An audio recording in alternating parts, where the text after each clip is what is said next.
Pengertian jual beli salam. Salam atau disebut juga dengan salaf adalah jual beli yang pembayarannya di muka. Atau dalam artian lain adalah bentuk jual beli yang pembayarannya di muka tetapi penyerahan barangnya di kemudian hari. Dengan kualitas, harga, spesifikasi, tanggal, atau tempat penyerahan yang jelas dan disepakati sebelumnya di dalam perjanjian. Kemudian ada beberapa ahli menyebutkan bahwa antara penjual dan pembeli ini dalam keadaan yang mendesak. Pembeli itu membutuhkan barang, sedangkan penjual itu membutuhkan biaya di dalam proses sampai barangnya itu selesai. Rukun dan syarat jual beli salam. Rukunnya itu ada 3, yaitu pembeli yang membeli barang. Yang kedua, barang yang dipesan atau yang dibeli. Yang ketiga, pengucapan ijab dan qabul. Di situ dijelaskan bahwa membeli barang ini spesifikasinya jelas, kemudian uangnya juga diserahkan pada saat perjanjian. Yang kedua adalah syarat dari jual beli salam. Nah, barang yang dipesan, barangnya apa? Kemudian jelas sifat barangnya, misalnya membeli kayu. Nah, kayunya tuh kayu apa jenisnya? Membeli kain apa begitu. Bentuk akad jelas. Kemudian ukuran kadarnya diketahui, misalnya berapa kg atau berapa meter gitu. Masanya diketahui. Nah, masa beratnya berapa? Gitu. Mengetahui kadar modal atau harga. Nah, dengan spesifikasi yang udah dijelaskan tadi, berapa harganya. Nah, kemudian setelah itu menyebutkan tempat pemesanan dan pembayaran.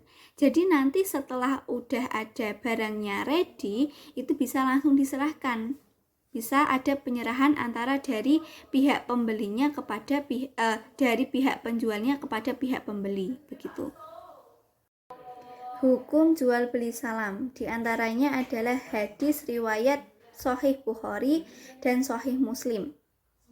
Qadima Nabiya sallallahu alaihi wasallam al-Madinata wa hum yuslifuna bil tamri sanataini wa salasa. Faqala man aslafa fi syai'in fa fi kailin ma'lumin wa waznin ma'lumin ila ajalim ma'lum. Nah, di situ dijelaskan atau diceritakan dari sahabat Ibnu Abbas radhiyallahu anhuma berkata, ketika Nabi tiba di kota Madinah, sedangkan penduduk Madinah itu sudah biasa memesan buah kurma dalam tempo waktu 2 tahun dan 3 tahun. Kemudian beliau bersabda nih, barang siapa yang memesan sesuatu, maka hendaknya ia memesan dalam jumlah takaran yang telah diketahui antara kedua belah pihak dan dalam timbangan yang telah diketahui dan tempo hingga tempo yang telah diketahui. Nah, jadi ketika Nabi datang ke kota Madinah, kemudian mendapati masyarakat Madinah yang sudah memesan kurma selama 2 tahun, kemudian beliau bersabda nih, boleh memesan asalkan ada 3, jumlahnya diketahui, timbangannya diketahui, kemudian hingga temponya juga diketahui. Gitu. Kemudian dasar hukum yang lainnya ada dasar hukum menurut ijma dan dasar hukum menurut kaidah fikih. Menurut ijma, nah kesepakatan ulama menanggapi bahwa salam itu boleh. Kemudian dari Ibnu Muzir mengatakan bahwa semua ahli ilmu telah sepakat bahwa diperbolehkannya jual beli salam karena terdapat kebutuhan dan keperluan untuk memudahkan masyarakat. Itu menurut ijma. Sedangkan menurut kaidah fikih pada dasarnya itu boleh karena semua bentuk muamalah boleh dilakukan kecuali ada dalil yang mengharamkannya.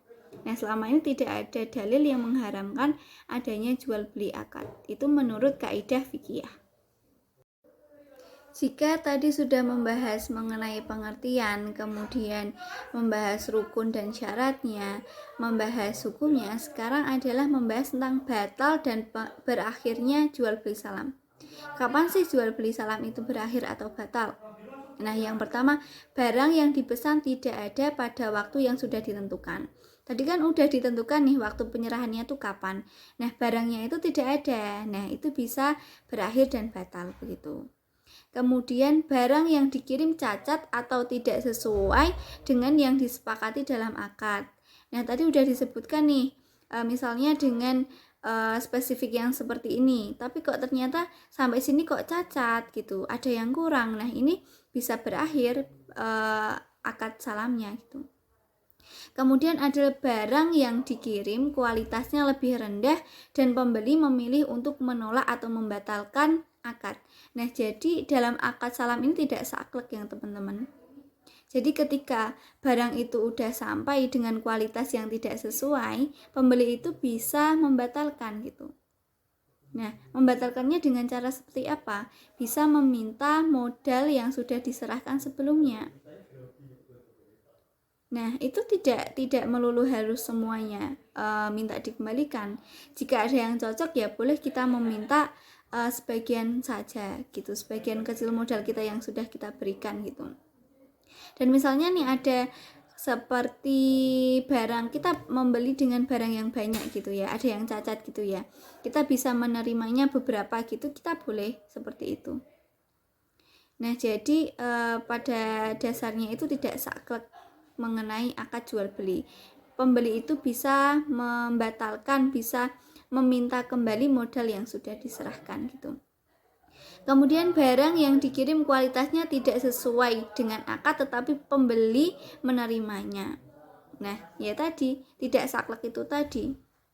Meskipun barangnya tidak sesuai, tapi kalau pembelinya mau menerima ya udah enggak apa-apa gitu. Kemudian yang terakhir adalah barang dipesan telah diterima oleh pihak pemesan. Nah, itu tadi macam-macam kondisi bagaimana kok bisa akad salam itu batal dan berakhir gitu.